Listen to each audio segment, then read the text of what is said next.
processo ainda está em andamento.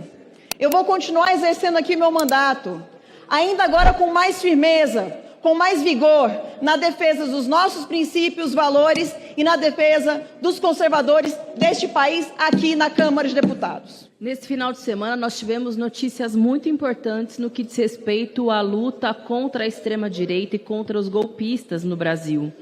Na sexta-feira, eu fui informada de que uma ação que eu havia movido há 2 anos, questionando a atuação da deputada Carla Zambelli durante aquele processo eleitoral, havia sido julgado pelo Tribunal Regional Eleitoral de São Paulo, já havia sido constituída a maioria pela cassação do mandato dela. É isso mesmo. Já tem maioria na instância de São Paulo, o TRE, pela cassação do mandato, porque o que ela fez naquele processo eleitoral,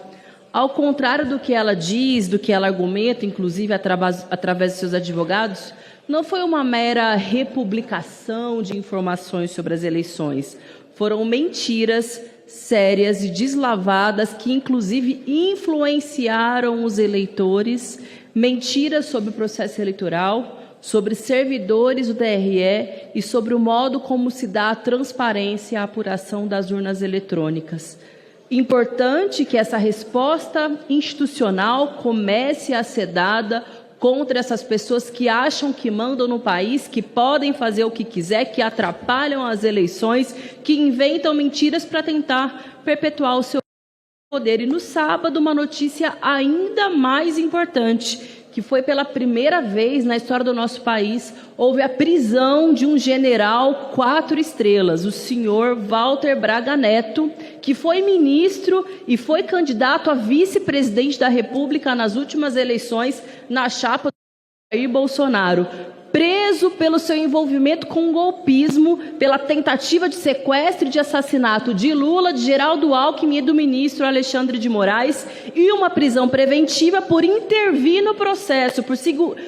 pela sua liberdade, significar um risco, inclusive, para a investigação, à medida que tentou interferir numa das principais testemunhas,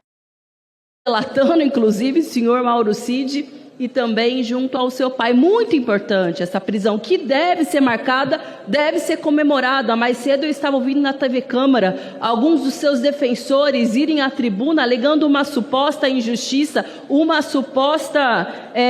perseguição, pois acostumem-se com o novo normal do nosso país, porque nós vamos até o fim, até as últimas consequências, para que ele, todos os demais militares, sejam eles generais, sejam eles a patente que foram, sejam eles civis ou todos os golpistas que tiveram envolvimento direto nessas ações contra as liberdades democráticas do nosso país, começam a pagar pelos seus crimes. Algo que é fundamental num país que, inclusive, no processo de redemocratização, fez a lei da anistia, que infelizmente, não aplicou a devida punição para aqueles militares que também foram responsáveis por torturas, desaparecimentos e assassinatos naquele processo tão terrível para o nosso país. Por isso que nós vamos seguir com a nossa luta, seguir denunciando, inclusive uma das denúncias que foram apresentadas pela PF e também pela identificação, receptação de Mauro Cid, é o papel do agronegócio no financiamento do golpismo, tanto na tentativa direta de assassinato do presidente da República, de Alexandre de Moraes e de Alckmin, mas também algo que durante a CPI do MST, quando eu estava lá, nós já denunciávamos, que foi o papel do agro na condução de caminhões, de ônibus até Brasília, no dia 8 de janeiro, naquela ação absurda de invasão dos palácios dos poderes. Portanto, comemorações precisam ser feitas, mas mais do que isso, o nosso compromisso de que seguiremos lutando contra essa extrema-direita nefasta e os golpistas.